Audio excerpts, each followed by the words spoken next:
sometimes you have to take it all the way to the level in order for people to realize just how strong and just how compassionate you are.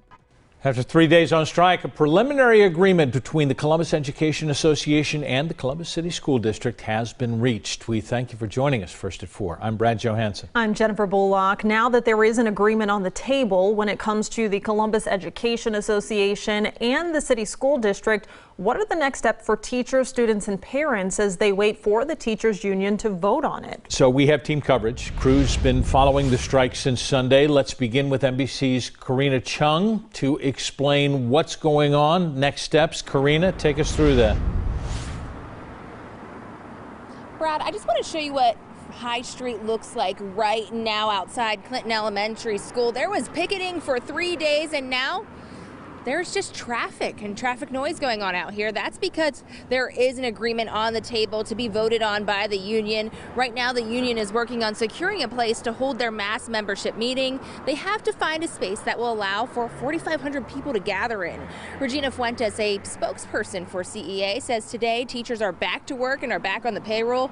She says today is a planning day for teachers and they'll be able to go back into their classrooms to start setting up as well. When it comes to the full details of the contract, Fuentes had this to say. We don't know the particulars of it, but we have complete trust in our bargaining team. They have been excellent. They really put in the hours and the times, and our confidence is in this deal. And if they say that, you know, we've come to an agreement, then we're going to take what they say. The union does have to vote on that conceptual agreement. Again, that will take place sometime this weekend. The Columbus Board of Education will also have to take steps in approving that now tonight at 5 o'clock. What is the latest when it comes to teachers' benefits? I'll talk to a teacher's loved one about what this week has meant for them. Local for you in Columbus, I'm Karina Chung, NBC4. Appreciate it, Karina. Thank you. In a statement overnight from the school board president, Jennifer Adair, she says the board is happy that they have reached a conceptual agreement, saying, quote, while the details cannot yet be disclosed, the contract recognizes the board's commitment to improving our student outcomes, the essential work of the CEA members, and strengthening our learning environments. Parents across the city of Columbus tell us they feel like a weight has been lifted off of their shoulders now that the strike is nearing an end. Students and parents have had to deal with remote learning in some form for the past 3 years. NBC4's Anna Hoffman spoke with some CCS parents, and they say they're ready to put remote learning behind them. Anna? That's right, Jen. The parents I spoke with say they felt so relieved to hear that the CCS board and the CEA have come to an agreement.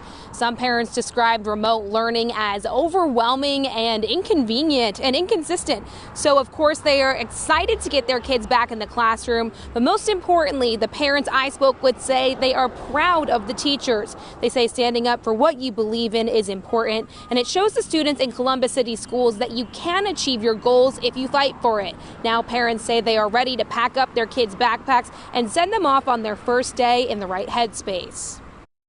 The overwhelming sense that I've gotten is that everyone is really excited. Everyone's really proud of the teachers and the progress that they've made and the turnout.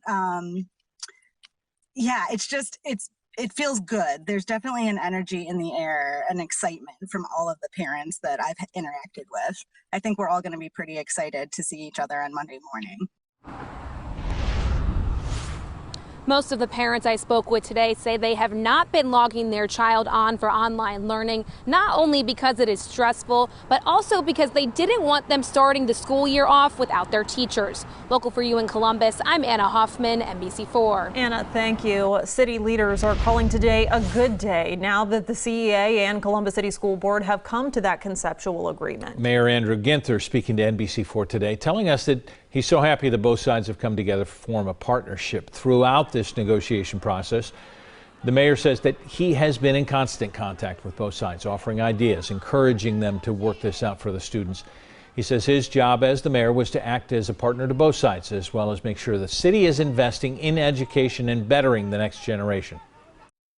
I think it's really important for us to continue to work together, to collaborate, to invest, to prioritize our young people.